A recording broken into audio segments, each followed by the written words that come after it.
ଛେଳିଙ୍କର ଦିନେ ବସିଲା ସଭା, ବିଚାରିଲେ ପାଲଙ୍ଗ ଶାଗ ଚାଷ କରିବା।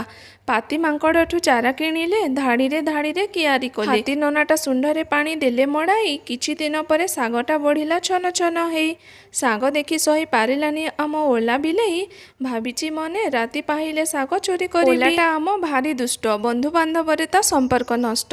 କୁକୁଡ଼ା ନାନୀଟା ଚାଷ କରିଥିଲା ମସୁର ଡାଲିଟା, ସେଇଥିପାଇଁ ସାଥିରେ ଲୁଚେଇ ଆଣିଲା ଶାଗ ସହିତ ଡାଲି ଆମ ଓଲା ବିଲେଇ। ଛେଳିଙ୍କ କାନରେ ଯାଇ କଥା ପଡ଼ିଲା, ରାଗ ତମ ତମ ହୋଇ ବାହାରିଲେ। ଓଲା ବିଲେଇ ଘର ଆଗରେ ଯାଇ କହିଲେ, ମେ ମେ ମାଣିକ ଅପା, ଶିଙ୍ଗ ଦୁଇଟି ଆମ ଗୋଜା ଗୋଜା। ଓଲାଟା ଆମ ବଡ଼ ଚତୁର, ଛେଳି ପଲଙ୍କୁ ଦେଖି କହିଲା, ଖାଇବ ଆସ, ରେସିପି କରିଛି ନୂଆ ପ୍ରକାର। ଡାଲି ସହିତ ପାଲଙ୍କ ମିଶିକି ଖାଇବା ସାଙ୍ଗ। ଛେଳିଙ୍କ ପାଟିରୁ ବହିଲା ଲାଲ, ବିଲେଇ ସହିତ ଛେଳି ମିଶିକି ଖାଇବା ଦେଖିବା ଚାଲ। ସବସ୍କ୍ରାଇବ୍ ନ କର, ଲାଇକ୍ ନ କର, ଭିଉଜ୍ ପାଇଁ ଟିକେ ହେଲ୍ପ କର। ଜୟ ଜଗନ୍ନାଥ।